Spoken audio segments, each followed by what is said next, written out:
우리 아버지 하나님은 천지 만물을 창조하신 아주 전지전능하신 하나님이십니다. 그뿐만 아니라 우리의 생사화복을 주장하시는 하나님이에요.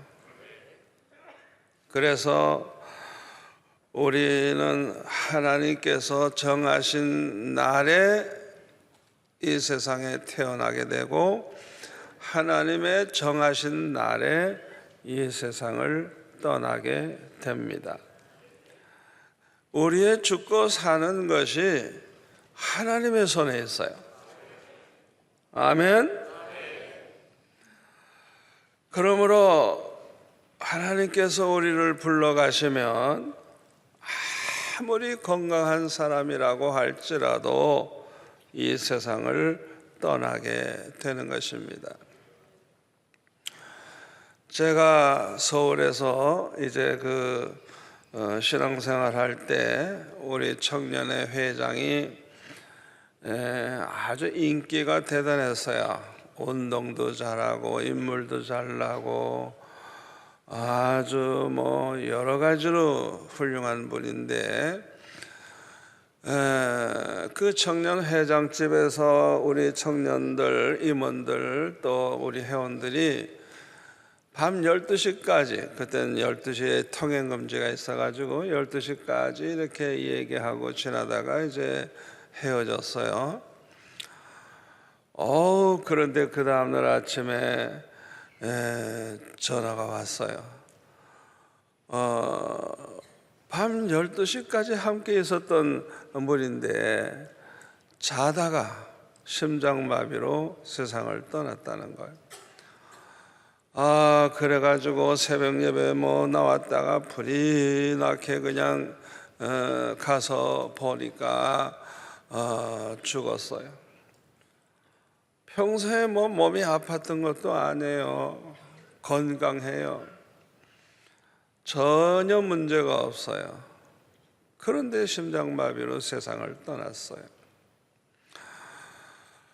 하나님이 불러가시면 아무리 건강해도 세상을 떠납니다.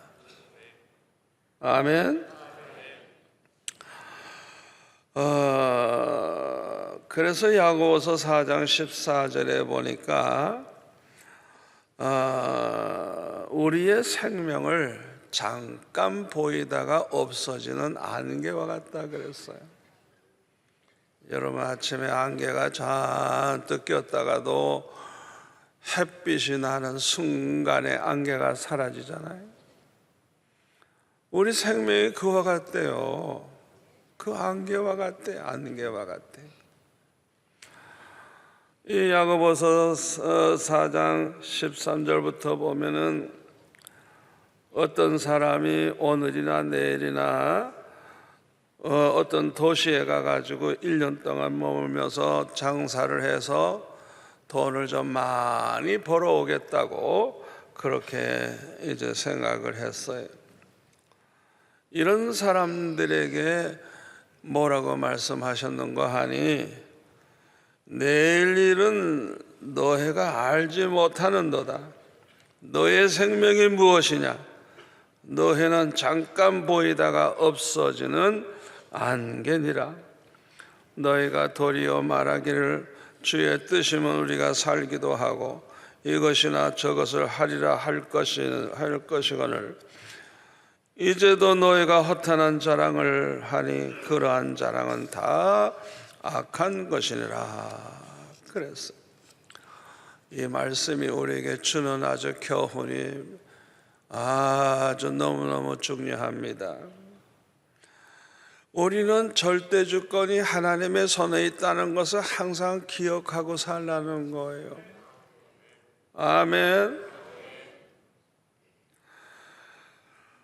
여러분, 이 사람이 도시에 가서 1년 동안 돈 벌어오겠다 그러는데 돈을 번다는 보장이 없어요. 하나님이 주셔야 받는 거예요. 하나님의 손에 있는 거예요. 돈을 버느냐 못 버느냐 하나님의 손에 있지, 자기가 돈 벌어 오겠다 그래서 돈을 버나요? 그뿐만 아니라 이제 1년 동안을 앞으로 가서 장사를 해서 이익을 많이 벌이라 하겠는데 그때까지 산다는 보장도 없어요. 왜?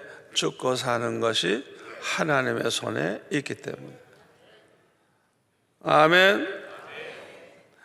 하나님께서 내일도 살게 해주시면 살 것이고, 하나님이 오늘 밤에 불러가시면 오늘이 마지막 날이 되는 것입니다.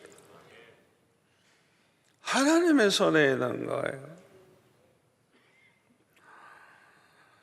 많은 사람들은 천년 만년 살 것 같이 살지만은 사실은 오늘이 마지막 날이 될 수 있다는 것을 기억해야 되는 것입니다. 저는 그 집회를 하러 이제 다닐 때 어떤 생각을 하느냐 하면, 하나님이 나를 어디를 보내시면 분명히 나를 통해서 은혜 받을 사람이 있기 때문에 그에게 은혜를 주시기 위해서 나를 보낸다, 그렇게 생각을 해요. 그런데 은혜 받을 사람이 한 사람밖에 없다고 할지라도 나는 그 한 사람을 생각하면서 수천 명 모인 것과 똑같이 정성을 다해서 그 사람이 은혜 받게 하기 위해서 열심히 말씀을 전합니다. 그래서 저는 얼마나 많이 모이느냐 적게 모이느냐 신경 안 써요. 왜? 주님께서 은혜 받을 자가 많으면 많이 오게 하실 것이고, 은혜 받을 자가 별로 없으면 몇 명 안 오겠죠. 또 저는 집회할 때마다 이번 집회가 마지막이 될지도 모른다 생각하고 해요. 내가 또 온다는 보장이 어디 있어요? 그렇잖아요. 우리가 내일을 보장할 수 없는데. 그러니까 내가 마지막 설교를 한다면 어떤 설교를 할 것인가? 그 마음 가지고 최선을 다하다가 보니까 하나님께서 얼마나 은혜를 많이 주시는지 몰라요. 우리가 하루하루 살아갈 때 오늘이 마지막일지도 모른다 생각하면 여러분 어떻게 살 것 같아요? 벌써 삶의 자세가 다르죠. 아멘. 삶의 자세가 다르죠. 오늘이 마지막일지 될지도 모른다 생각하면. 그리고 두 번째 교훈은 무엇을 하든지 하나님의 뜻대로만 해야 한다는 것을 항상 기억하라고 하는 것입니다. 마태복음 7장 21절에 보면 주여 주여 하는 자마다 다 천국에 들어갈 것이 아니요 다만 하늘에 계신 내 아버지의 뜻대로 행하는 자라야 들어간다. 그래서 하나님의 뜻대로 살아야 한다는 것을 우리는 언제나 기억을 해야 되는 거예요. 그러므로 우리는 항상 겸손한 마음을 가져야 됩니다. 내 마음대로 살려고 멋대로 자기 계획을 세워가지고 나는 이렇게 앞으로 하겠다, 내년에는 이렇게 하겠다, 그렇게 계획을 세울 수도 있는데 우린 겸손해야 돼요. 겸손해야 돼요. 아멘. 하나님의 뜻이면 모든 것이 다 잘 될 것이고, 하나님의 뜻이면 또 이것저것 할 수 있죠. 그러나 하나님의 뜻이 아니면 우리는 아무것도 보장할 수가 없어요. 그래서 우리는 항상 하나님의 뜻을 알기 위해 기도하고 하나님의 뜻대로 살려고 해야 되는 거예요. 하나님의 뜻을 생각하지 않고 세운 계획은 헛수고라는 것을 알아야 돼요. 아무리 이 세상에서 큰 일을 한다고 할지라도 하나님의 뜻대로 하지 아니했다고 하면 하나님과는 상관이 없는 거예요. 헛수고한 거예요.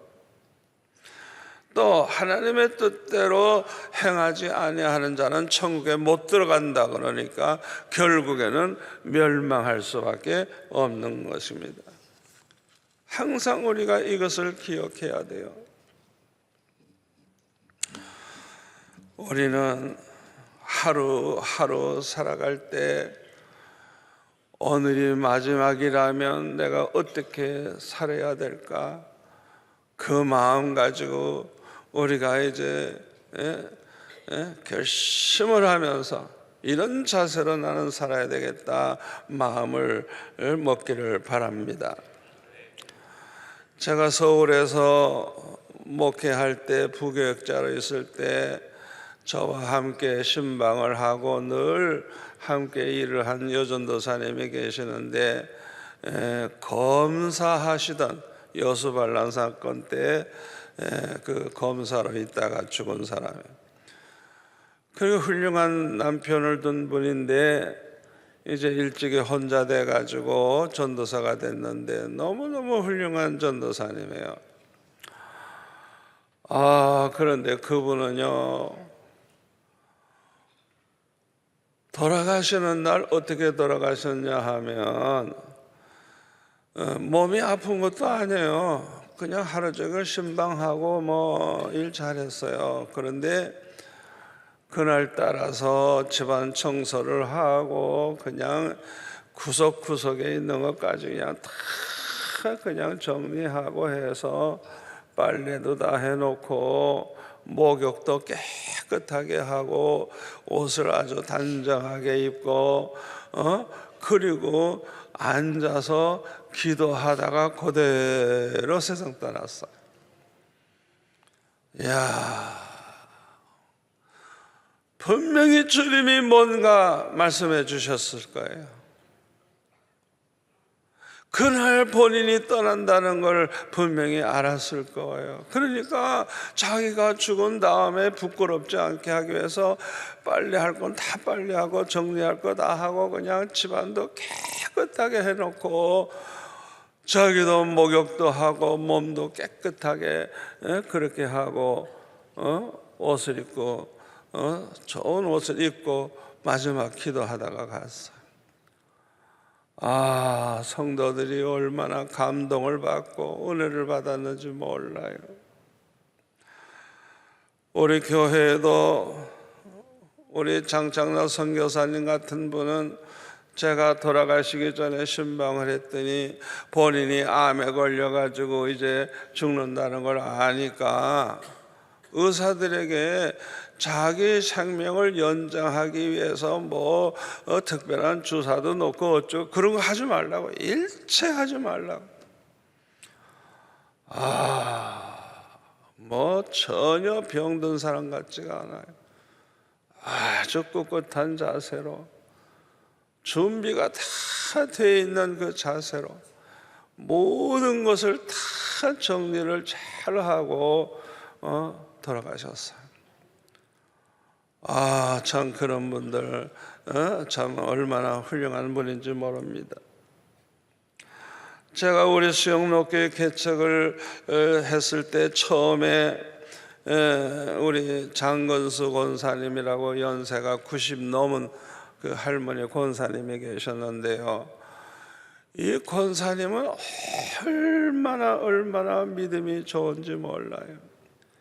그 노인이 그냥 새벽마다 열심히 새벽 예배 나오시는데요,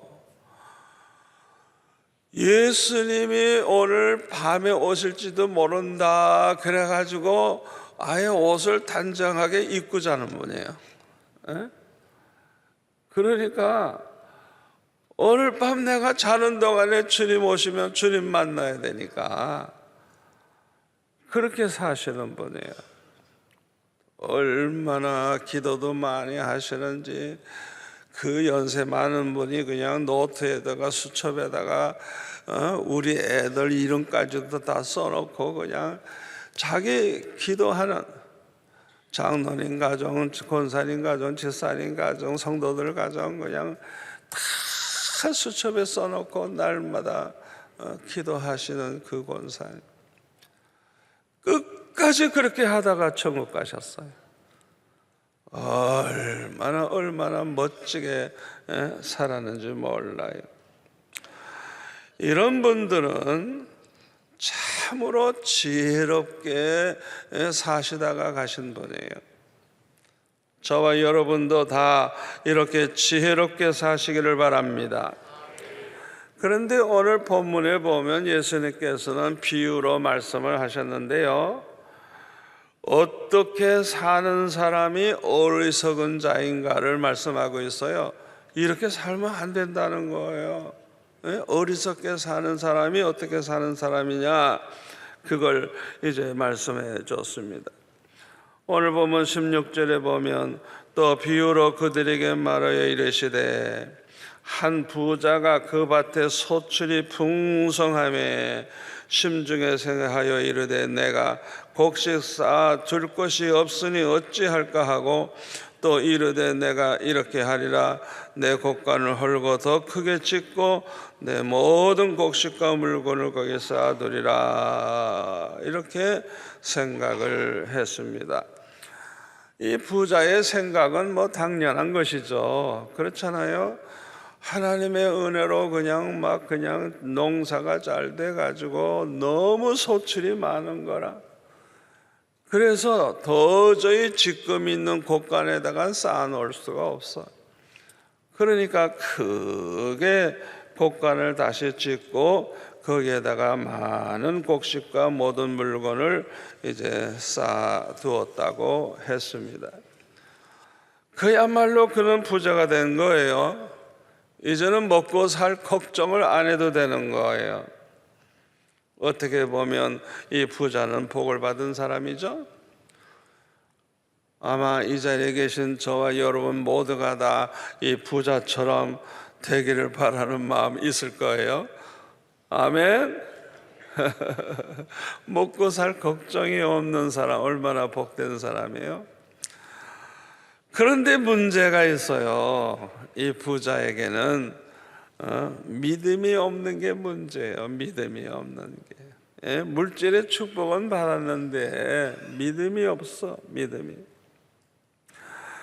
그래서 이 부자는 첫째로는 하나님께 감사할 줄을 몰랐어요. 이 모든 곡식과 이 물건 쌓아놓은 것이 모두가 다 하나님이 주셔서 받았다는 걸 모르는 사람이야. 이런 사람들이 감사할 줄을 모르는 거예요. 여러분, 다윗이 왜 이렇게 위대한 줄 압니까? 이 다윗의 믿음은 대단해요. 역대상 29장 14절에 보면 하나님 앞에 많은 금은보화를 바치면서 이런 말을 합니다. 나와 내 백성이 무엇이기에 이처럼 즐거운 마음으로 드릴 힘이 있었나이까?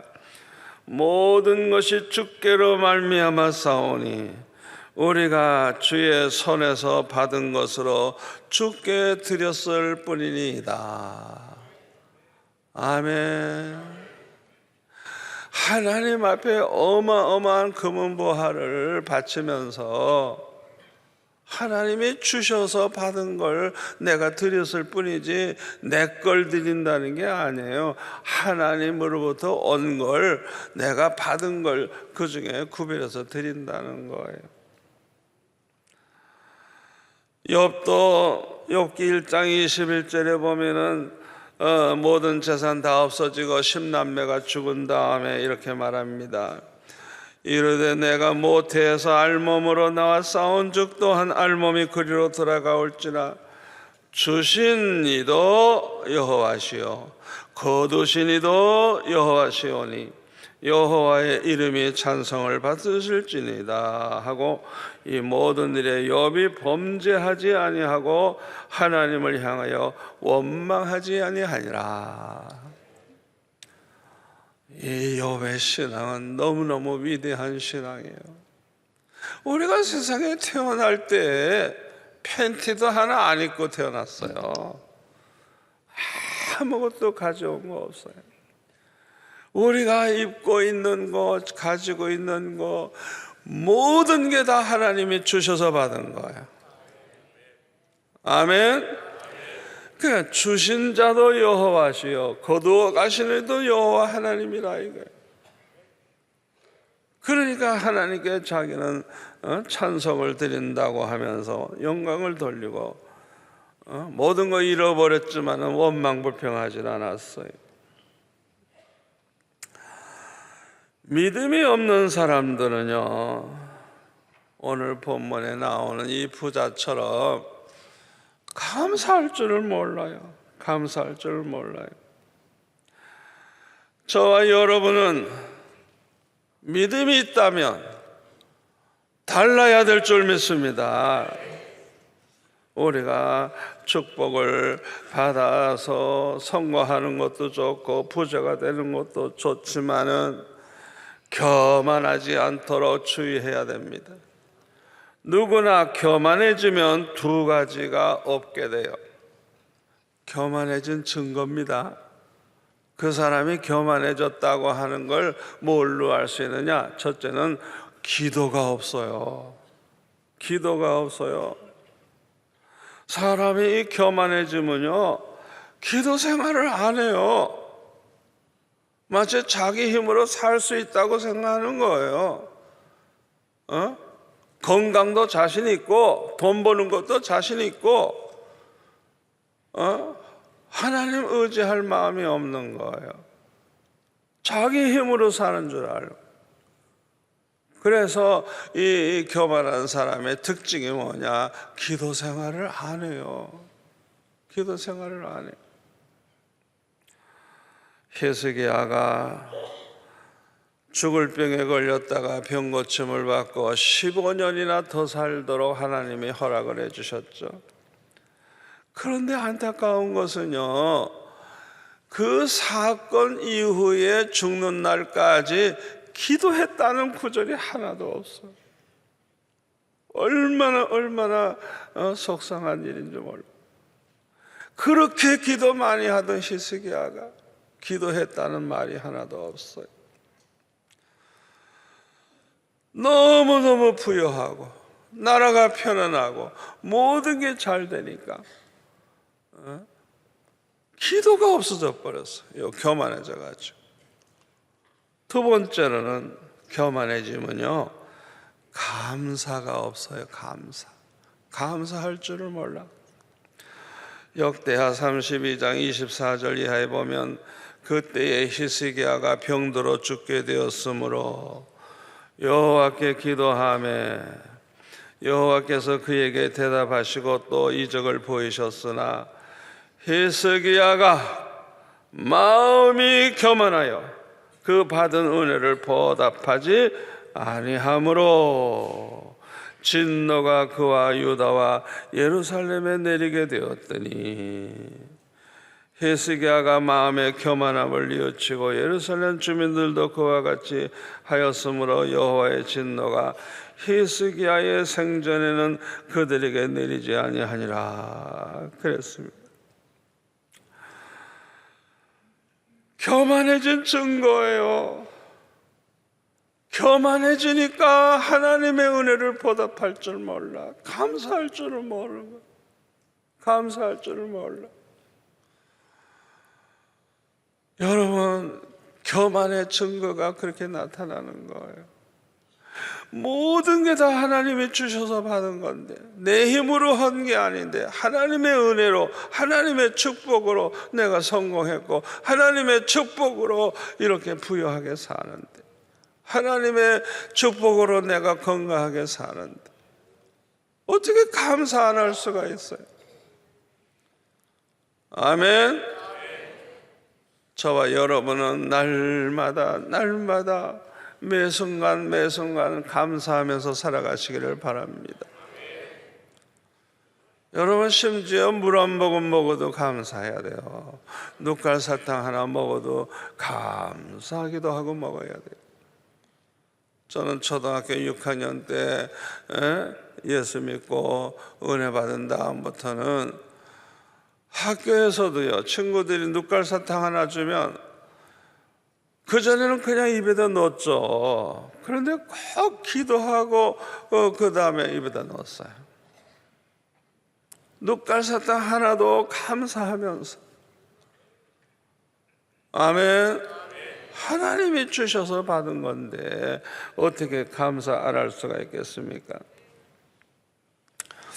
히스기야는 나라가 위태로울 때, 걱정거리가 많을 때 얼마나 기도 많이 했습니까? 그런데 축복을 받아가지고 나라가 평안해지고 몸이 건강해지고 부유해지니 사람이 교만해져가지고 기도가 없어져 버려요. 기도가. 그리고 감사가 없는 거예요. 감사가 없는 거. 아니, 죽을 벽에 걸렸다가 하나님이 낫게 해주셨으면 감사할 줄 알아야지. 그 하나님의 은혜를 보답할 줄 몰라. 교만해져서. 또 바벨론 왕이 보낸 사람들에게 그냥 데리고 다니면서 그냥 보물 자랑을 했죠. 그냥 그 많은 그냥 금은보화, 그냥 얼마나 우리가 부유하고 잘 사는가를 보여줬어요. 교만해져서 그래. 교만해져서. 그러니까 사람이 이렇게 어리석은 짓을 하게 되는 것이죠. 그 결과 이사야 39장 6절에 보면은 이사야가 책망을 합니다. 보라, 날이 이르니 내 집에 있는 모든 소유와 내 조상들이 오늘까지 쌓아둔 것이 모두 바벨론으로 옮긴 바 되고 남을 것이 없으리라. 여호와의 말이니라.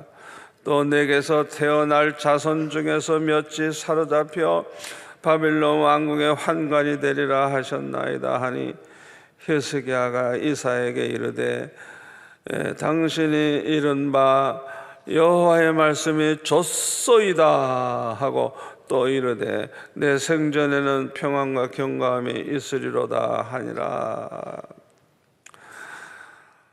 8절의 말씀을 보면요, 이 히스기야가 지금 정신이 나갔어요. 통곡을 하고 회개를 해야 될 시간에 말이죠. 좋소이다.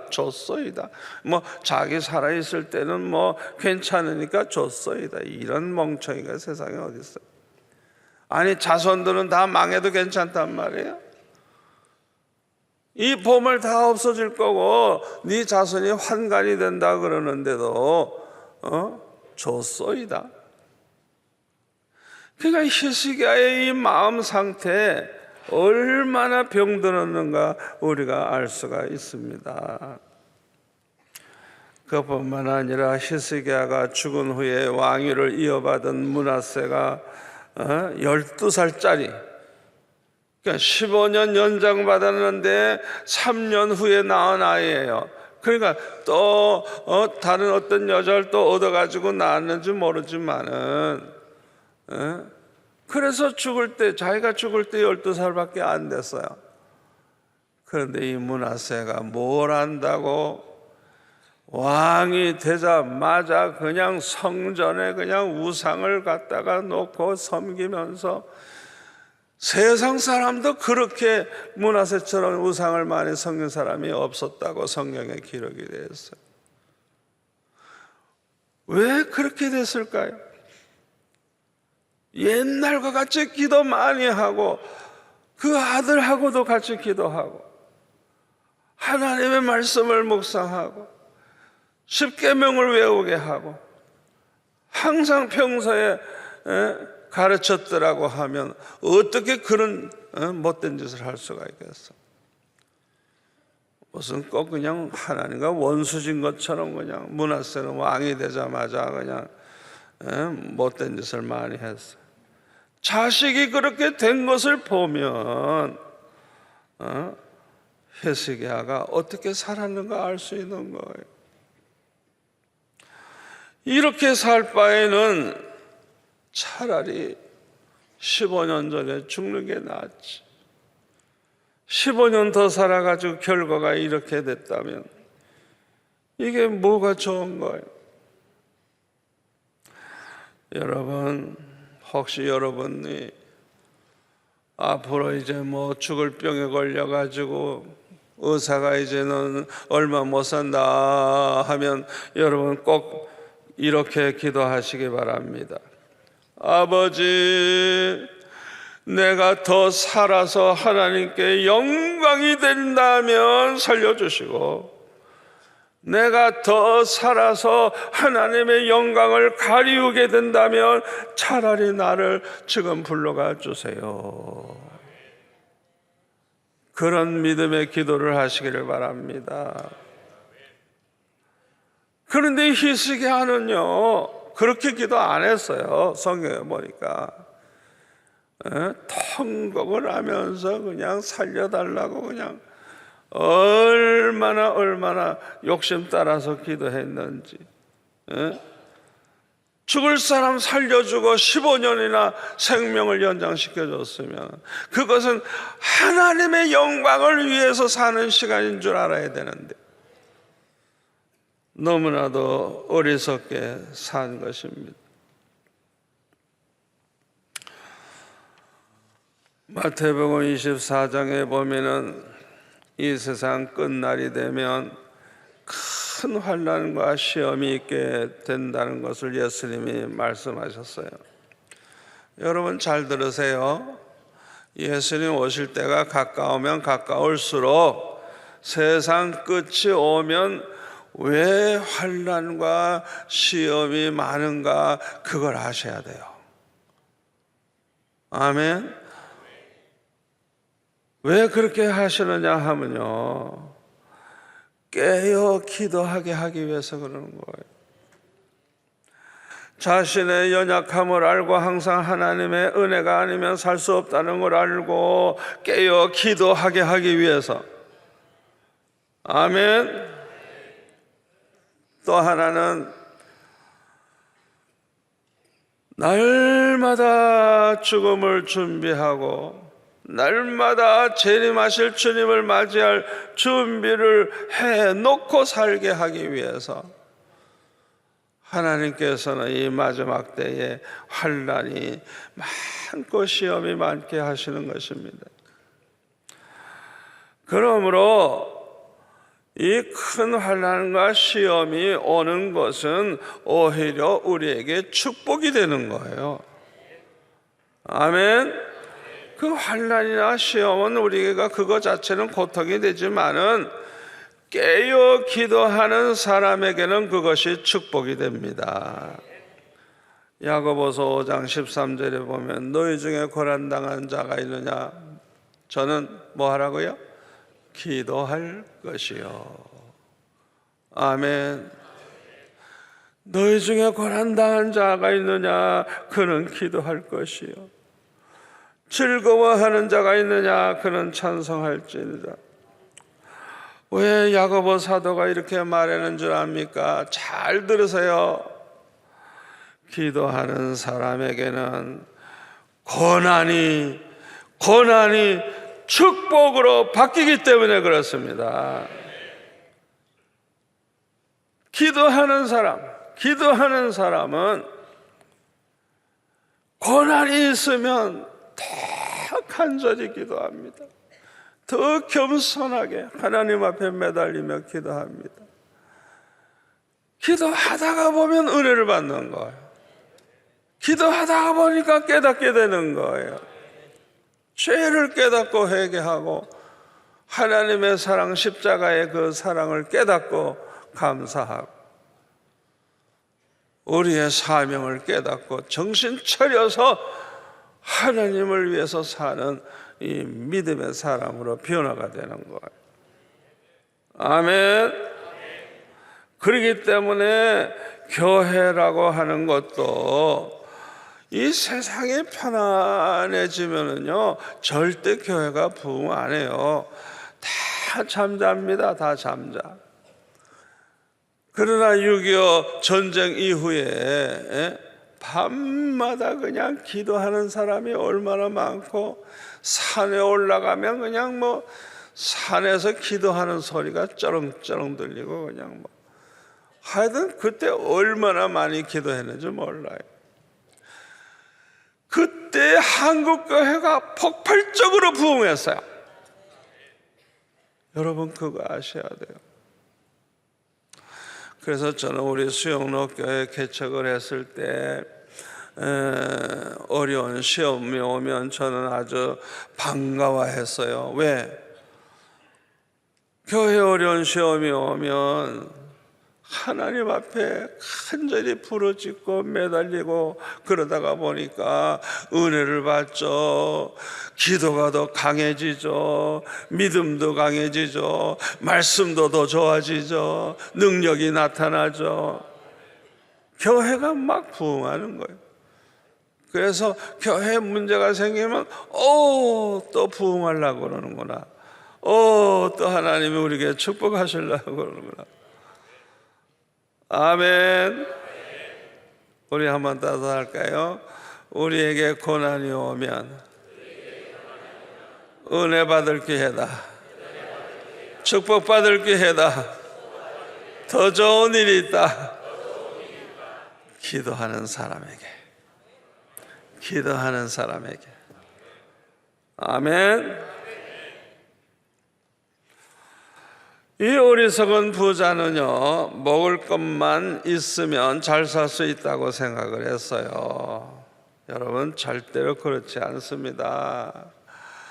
아니 먹을 것만 있다고 잘 살아요? 환난도 올 수 있고 시험도 오고 재난도 오고 질병도 오고 불의의 사고도 날 수 있고 얼마든지 우리에게 고통이 많이 오는데, 아니 그래 먹을 거게 쌓아놨다고 이젠 잘 살 수 있다고 생각하는 이 생각이 얼마나 어리석은 생각이에요.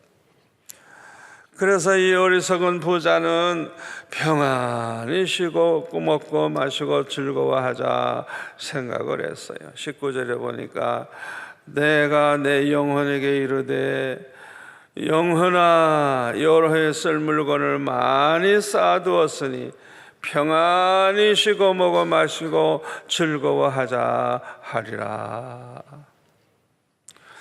이제는 뭐 걱정 없다 이게. 이제는 뭐 편안히 좀 쉬어야 되겠다. 또 잘 먹어야 되겠다. 또 마시고 즐기면서 살아야 되겠다. 이 사람의 생각대로 산 사람이 바로 누가복음 16장 19절 이하에 나오는 부자와 나사로 비유에 나오는 이 부자, 그 생각대로 산 사람이에요. 그렇게 산 사람이에요. 누가복음 16장 19절에 보면 이 부자가 어떻게 살았어요? 자색 옷과 고운 베옷을 입고 날마다 호화롭게 즐기더라. 이 사람은 실천했어요. 그런데 나사로라 이름하는 한 거지가 헌데투성이로 그의 대문 앞에 버려진 채 이 부자의 상에서 떨어지는 것으로 배불리려 하며 심지어는 개들이 와서 그 헌데를 핥더라. 이에 그 거지가 죽어 천사들에게 받들려 아브라함 품에 들어가고 부자도 죽어서 장사되매 그가 음부에서 고통 중에 눈을 들어 멀리 아브라함과 그의 품에 있는 나사로를 보고, 이 부자는 죄만 짓다 간 거예요. 그 밤낮 그냥 뭐 사치하고 너무너무 그냥 먹고 마시고 그냥 세상 향락만 누리고 살다가 그냥 지옥에 가버린 거예요. 이 거지는 비록 아무것도 없지만은 믿음으로 살다가 이제 아브라함의 품에 간 거예요. 그러니까 오늘 본문에 나오는 부자가 먹고 마시고 편안히 쉬고 먹고 마시고 즐기자 생각을 한 그 자체가 이 부자처럼 살겠다는 거예요. 야고보서 5장 1절에 보면요, 들으라 부한 자들아, 너에게 임할 고생으로 말미암아 울고 통곡하라. 너의 재물은 썩었고 너의 옷은 좀 먹었으며 너의 금과 은은 녹이 슬었으니 이 녹이 너에게 증거가 되며 불같이 너의 살을 먹으리라. 너희가 말세에 재물을 쌓았도다. 보라, 너희 밭에서 추수한 품꾼에게 주지 아니한 삭시 소리 지르며 그 추수한 자의 우는 소리가 만군의 주의 귀에 들렸느니라. 너희가 땅에서 다 같이요 사치하고 방종하여 살육의 날에 너의 마음을 살찌게 하였도다. 여러분, 하나님이 축복해 주셨다 그래가지고요 사치하고 방종하고 먹고 마시고 즐기고 그렇게 살아야 된다고 생각하면 안 돼요. 그렇게 살면 반드시 타락하게 돼 있어요. 믿음 다 잃어버리게 돼 있어요. 여러분, 솔로몬을 보세요. 얼마나 믿음이 좋았어요. 그러나 전도서 2장에 나오는 말씀대로 그냥 무엇이 쾌락이 될까 해서 쾌락이 될 만한 건 다 해봤어요. 별짓을 다 했어요. 하고 싶은 대로 다 했어요. 그 결과가 어떻게 된 거예요? 타락했죠. 결국에는 허송세월 보내고 나중에 우상숭배까지 하게 되고 하나님 앞에 책망을 듣게 되지 않습니까? 이 솔로몬이 그런 어리석은 삶을 살지 않고 찾아오는 그 모든 나라 왕과 그 귀족들에게 전도해야 되겠다. 우상 숭배하면 망한다. 여호와 하나님만 믿게 전도해야 되겠다. 그런 마음을 좀 했더라면 얼마나 좋았을까요? 그 나라 말로 십계명을 만들어서 판을 하나 만들어 가지고 선물을 하고 그걸 아예 붙여놓고 그 말씀대로 살라고 왕을 전도한다면 그 나라 백성도 다 하나님 믿게 되잖아요. 만약에 그런 생각을 했더라면 기도도 더 많이 했을 것이고 성경도 더 열심히 연구했을 것이고 아마 각 나라 말로 성경 모세 5경 다 번역했을지도 모르겠어요. 생각만 했더라면, 그런 좋은 생각만 했더라면 그의 삶은 완전히 달라졌을 거예요.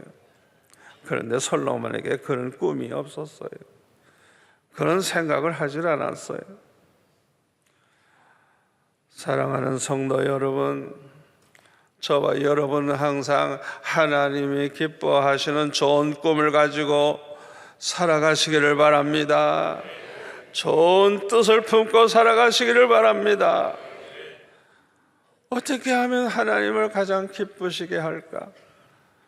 이때에 내가 어떻게 살면 하나님이 가장 기뻐하실까? 그런 생각을 자꾸만 해보세요. 생각만 해도 복을 받습니다. 아멘. 생각만 해도 복을 받아요. 생각만 해도. 또 이 어리석은 부자는 자기의 사명을 몰랐어요. 여러분, 저와 여러분은 언제나 사명을 알고 살아야 돼요. 이사야 43장 7절에 보면 우리는 하나님의 영광을 위해 창조된 자라요. 우리는 이 세상을 살아갈 때 뭘 먹든지 마시든지 무엇을 하든지 하나님의 영광을 위해서 하려고 해야 돼요. 왜? 창조 목적이 하나님의 영광을 위해 창조됐기 때문에 그래요. 또 이사야 43장 10절 11절에 보면은 여호와의 증인 종으로 택함을 받았다. 우리는 이 세상 사는 동안에 나 때문에 많은 사람이 하나님을 알게 되고 예수님을 알게 되고 믿어서 구원받게 하는 이 사명을 우리는 가지고 있어요. 21절에 보면 찬송을 받으시려고 창조하셨다 했었죠. 우리의 사명이에요. 그래서 우리는 무엇보다도 하나님을 위해서, 하나님의 영광을 위해서 살아야 돼요. 우리에게 물질의 축복을 이 부자에게 주신 것처럼 주신다고 하면 하나님의 영광을 위해서 사용을 해야 돼요. 이런 사람들은 보물을 하늘에 쌓아두면서 사는 사람이에요. 마태복음 6장 19절 20절에 보면 너희를 위하여 보물을 땅에 쌓아두지 말라. 거기는 점과 동록이 해하며 도둑이 구멍을 뚫고 도둑질하느니라. 오직 너희를 위하여 보물을 하늘에 쌓아두라. 거기는 점이나 동록이 해하지 못하며 도둑이 구멍을 뚫지도 못하고 도둑질도 못하느니라. 여러분, 보물을 하늘에 쌓아두는 게 뭔지 알아요? 하나님을 위해서, 주님을 위해서, 복음을 위해서 바치고 사용하는 거예요. 아멘. 주님을 위해서, 주님을 위해서. 그게 하늘의 복을 쌓는 거예요. 하나님 기뻐하시는 일, 구제도 하고 남을 돕기도 하고 또 선교사들을 돕고 주의 종들을 대접하고 하나님 기뻐하시는 일에 사용하는 모든 것은 다 보물을 하늘에 쌓는 거예요. 여러분, 마태복음 25장 14절 이하에 보면은 달란트 비유가 나오죠. 그런데요, 그 달란트 비유를 보면 5달란트 받은 자는 10달란트 만들었고 또 2달란트 받은 사람은 4달란트를 만들었어요. 근데 1달란트 받은 사람은 24절에 보니까 그냥 땅에 묻어뒀다가 내놓는 거예요. 그러니까 26절에 그 주인이 말하기를 이 악하고 게으른 종아, 나는 심지 않은 데서 거두고 해치지 않은 데서 모으는 줄로 내가 알았느냐. 그러면 내가 마땅히 내 돈을 취리하는 자들에게나 맡겼다가 내가 돌아와서 내 원금과 이자를 받게 하였을 것이니라 하고 그에게 그 1달란트를 빼앗아 10달란트 가진 자에게 주라. 무릇 있는 자는 받아 풍족하게 되고 없는 자는 그 있는 것까지 빼앗기리라. 30절 다 같이 볼까요? 이 무익한 종을 바깥 어두운 데로 내쫓으라. 거기서 슬피 울며 이를 갈리라. 여러분 잘 들으세요. 우리 주님이 재림하셔서 이 세상에 오실 때 심판을 하세요. 심판을 하실 때 뭘 보는 줄 압니까? 우리가 그동안 돈을 얼마나 많이 벌었냐, 내 재산이 몇백억이다, 그런 거 하나님 안 봐요. 우리가 보물을 하늘에 쌓아둔 것이 얼마가 되느냐, 그걸 보시는 거예요. 여러분 그거 하셔야 돼요. 이 달란트 비유의 초점이 거기 있는 거예요. 주인이 와서 계산할 때 뭘 보느냐, 다른 거 보는 거 아니에요. 우리가 하나님을 위해서, 주님을 위해서, 복음을 위해서 보물을 하늘에 쌓아둔 게 얼마가 되느냐, 그걸 계산하는 거예요. 내가 돈 많이 벌었다고, 재산 많다고 그런 거 안 봐요. 안 봐요. 잠언 19장 17절에 보면 가난한 자를 불쌍히 여기는 것은 여호와께 구워드리는 것이니 그의 선행을 그에게 갚아주시리라. 우리가 가난한 사람들 불쌍히 여기고 대접하고 도와주고 하면 하나님께 구워주는 거래요. 여러분, 하나님의 은행에 저축하면요 이자가 100배, 1000배, 만배로 늘어난다는 걸 믿으시 바랍니다. 여러분, 그걸 하셔야 돼요. 제일 값진 투자가 바로 하늘의 은행에 저축하는 거예요. 마가복음 10장 28절에 보면 베드로가 말합니다. 보소서, 우리가 모든 것을 버리고 주를 따랐나이다. 예수께서 이르시되 내가 진실로 너에게 이르노니 나와 복음을 위하여 집이나 형제나 자매나 어머니나 아버지나 자식이나 전토를 벌인 자는 다 같이요 현세에서 집과 형제와 자매와 어머니와 자식과 전토를 100배나 받되 박해를 겸하여 받고 내세 영생을 받지 못할 자가 없느니라. 아멘. 우리가 하늘에 투자를 하면, 보물을 하늘에 쌓아두는 일을 하면 그 받을 축복이 얼마나 큰가를 말씀해 주시는 것입니다. 오늘 본문 누가복음 12장 20절에 보니까 예수님은 이 어리석은 부자에게 이렇게 질문하십니다. 어리석은 자요, 오늘 밤에 네 영혼을 도로 찾으리니 그러면 네 준비한 것이 누구의 것이 되겠느냐 하셨어요. 여러분, 우리의 모든 재산은 다 하나님이 주셔서 받은 것이지만 우리의 생명도 하나님이 주셔서 오늘 살고 있는 것입니다. 그러므로 우리의 모든 재산을 하나님이 걷어가시면 다 잃어버리듯이 우리의 생명도 하나님이 부르면 갈 수밖에 없는 거예요. 여러분, 그렇게 되면 우리가 쌓아놓은 거 다 그게 뭐가 되는 거예요? 쌓아놓은 거 다 두고 가게 되죠. 저는 그렇게 생각합니다. 유산을 많이 남기고 죽는 사람일수록 하나님 앞에 가면 후회를 많이 하게 될 것이다. 저는 그렇게 생각을 해요. 그 많은 것을 쌓아놓기만 했고 주님을 위해서는 너무나도 인색하게 했던 사람들 얼마나 후회를 많이 하겠어요. 여러분, 21절 말씀대로 재물을 쌓아놓기만 하고 하나님께 부여치 못한 자가 이 어리석은 부자예요. 저와 여러분은 어리석은 자가 되지 마시기를 바랍니다.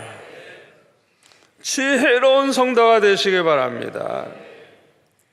여러분, 언제나 우리는 재물보다 건강이 더 중요하고 또 건강보다 믿음의 축복이 더 중요하다는 걸 기억하셔야 돼요.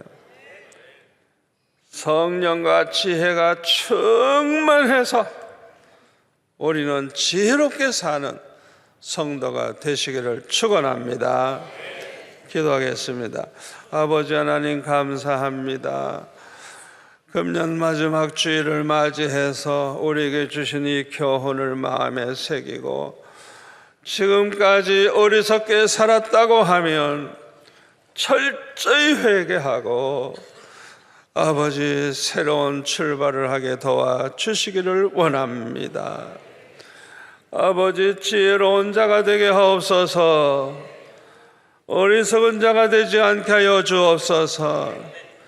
날마다 오늘이 마지막인 줄 알고 정신을 차려서 전심으로 하나님을 기쁘시게 하며 살게 도와 주옵소서.